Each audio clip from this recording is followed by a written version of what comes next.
Happy Wednesday. We're on to lesson 2 in science. Lesson 1 yesterday we covered the three parts of a plant, vascular plants. The three parts are roots, stems, and leaves. And vascular means they have xylem and phloem tubes. Xylem pulls things in from the roots and takes it up to the leaves where they're needed.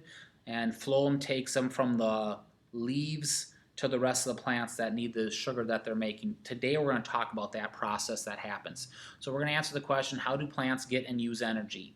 The leaves of a plant make glucose that contains energy, which the plant can use for life functions. Cells break down the glucose to release energy stored in them. So we're going to talk about two processes today. Plants making energy, photosynthesis, and then we're going to come down here and talk about cellular respiration, which is then using that energy to break it down.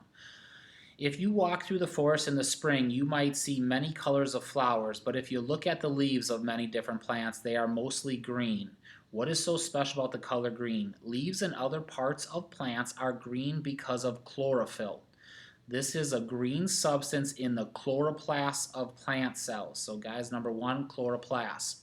Chlorophyll enables a plant to make its own food in the form of glucose. Number 2, animal cells don't contain chlorophyll. So animals and humans, we're considered an animal, guys, cannot make their own food. The process in which plants make glucose is called photosynthesis. Okay, so once again, number 3 is the word glucose.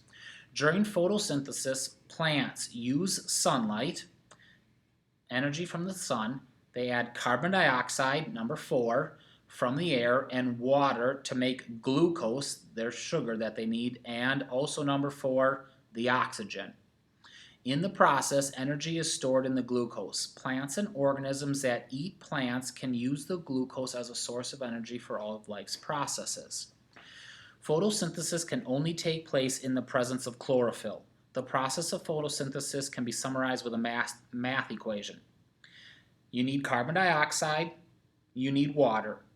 You add to it the light energy from the sun, which hits the chlorophyll, and you produce glucose, the sugar energy, and oxygen, which is considered a waste product, guys. So just like you and I breathe in oxygen, we breathe out carbon dioxide. Carbon dioxide is our waste product. It's the exact opposite here. Notice in the equation that plants use carbon dioxide and release oxygen from photosynthesis. Obviously, most organisms could not live without the oxygen plants produce, so we got to be careful with the plants in the world. The leaves of a plant have many adaptations that enable the plant to carry on photosynthesis. We're going to study the diagram to see how the leaf is adapted to carry on photosynthesis. So leaf structure, number 1, we start up here.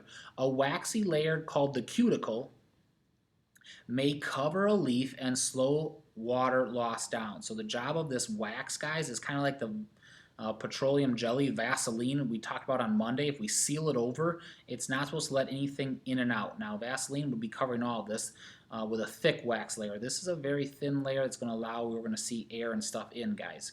But it slows the loss of water, okay? The top and bottom of the leaf are covered with a layer of cells called the epidermis. The thin layer allows light to easily pass into the middle of the cell. So epidermis allows light to get into the middle of the leaf here. The middle of the leaf here, and it's not quite the middle, guys, but it's close enough. Photosynthesis takes place in the middle of the leaf. These tall, thin cells absorb much of the sunlight that enters the leaf. In the cells are many chloroplasts that a plant needs to make sugar. So as we're cruising through this, guys, in the middle of the leaves have many chloroplasts that a plant needs to make sugar. Pictured on your test next week. So guys, this leaf right here, this picture is going to be on your test, and they're going to have like A, B, C, D, and they're going to say which one is pointing to where photosynthesis takes place. Note your cell that's right here, guys, and find that on your test. So you're trying to give you a heads up on that. The veins of a leaf contain its xylem and phloem. Water and minerals enter the leaf through the xylem. Sugar made by the leaf moves to the rest of the plant through the phloem. So guys, those are the veins you sometimes see on the leaf. You know, the little ridges that'll stick out of it that you can feel. Those are those tubes. Things coming and going both ways. So I said xylem bringing things into the leaf and phloem taking the nutrients out of the leaf. I don't know if that helps you think that way, but that's how I remember it. Xylem brings it in, phloem takes it out. Okay, cells in this part of the leaf are spread apart farther than other cells in the leaf. The air spaces surrounding cells allows carbon dioxide that is needed for photosynthesis to move freely throughout the leaf. So guys, I was looking at this and I'm looking at the bottom of the leaf here. Cells are spread farther apart to allow carbon dioxide in. So if I'm thinking about Monday and the science experiment that you could have done, and if I put Vaseline on the bottom, that sounds like it's worse to me because it sounds like more carbon dioxide might be coming in from the bottom.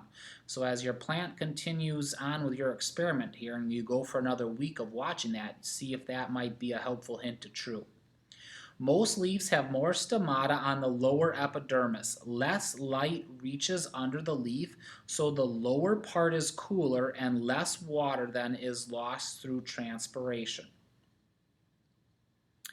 And the layered structures in this chloroplast contains the chlorophyll. Glucose produced in the chloroplast by the photosynthesis may then be converted into starch. The large light colored structure in this chloroplast is the stored starch. So they're showing you the chloroplast. This is the starch that is being made for those things. Okay, awesome. So we got our parts here and the helpful hints with it. We'll see if anybody does the experiment and if it is supported that the top is worse or the bottom is worse with the Vaseline on it. On sunny days, plants can make more glucose than they need. You're cruising along now on number 10. What happens to this extra glucose? Plants change the extra glucose into other kinds of sugar and starches, also number 10, which is they store. To use the stored food when they need it, plants must break it down to release the energy it contains. In fact, all organisms must break down food to release the stored energy. Cellular respiration, the process by which cells break down glucose to release energy. Okay, so I wrote down this, guys. It's going to release energy. This is done by plants and animals. Okay, so we're going to talk about this, guys, but you got to stress that. Most of the time when we talk, we always say, plants need carbon dioxide, they give us oxygen. We need oxygen, we give them carbon dioxide. And so we say, do plants need oxygen? No, plants need carbon dioxide. That's false, guys. Plants also need oxygen. Plants have to go through cellular respiration, the use of oxygen to break down stored energy. So plants need carbon dioxide to do photosynthesis, which we talked about up here. Plants also need oxygen to do cellular respiration. You and I only need cellular respiration because we can't do photosynthesis. All right, let's go through it. Number 12 in your notes, cellular respiration begins in the cytoplasm of the cell. Here, glucose is broken down into simpler substance. If the cell contains oxygen, these simpler substances move into the mitochondria. So that's the end of number 12 in your notes. We start in the cytoplasm, we get to the mitochondria of the cell. The mitochondria uses oxygen to further break down the simpler substances. This process produces carbon dioxide and water. Those would be waste products, guys. And energy is released, which gets you moving. Because a mitochondria releases energy, it is often called the powerhouse of a cell. That would be number 13 in your notes. The process of cellular respiration can be summed up like this. And I try to do that for you, number 14. You have the sugar, you add oxygen to it. That is going to give me the energy I need, what I want. It's also going to produce carbon dioxide, a waste product I breathe off, and water is broken down just by the chemical process of it, and water your body uses and needs to. Okay, so plants make this. I add oxygen to give me the energy I need. We get rid of that.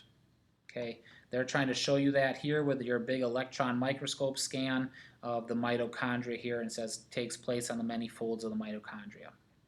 Awesome. Let's summarize on why this process is so important. You may have noticed that the equation for photosynthesis and cellular respiration look a lot alike. In fact, look at these two equations. Take carbon dioxide, add water, give it some sunlight, it's going to produce glucose and oxygen. You see these two things? Now they're over here. You see what you had started with? Now they're over here, right? So the processes are almost the reverse of each other. So down here, cellular respiration and photosynthesis are reverse processes of each other. So they're going to form a cycle for us where we're constantly being able to use those. The material produced during one process are the same materials that are needed for the other process. In other words, they form a cycle. Together, photosynthesis and cellular respiration form the carbon dioxide-oxygen cycle. The carbon dioxide-oxygen cycle can be summarized this way. Day and night, animals breathe oxygen from the air. Plants take in oxygen and carbon dioxide through their leaves. During respiration, both plants and animals use oxygen to change energy in food to energy they can use. They give off carbon dioxide.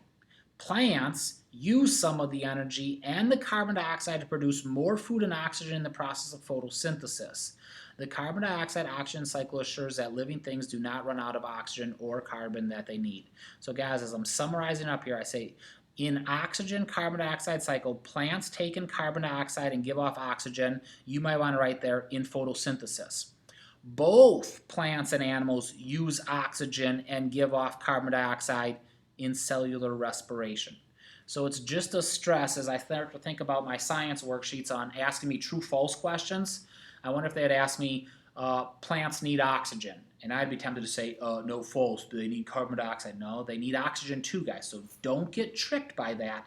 They need it for cellular respiration. Both plants and animals do cellular respiration. All right, lesson 2, blessings on it.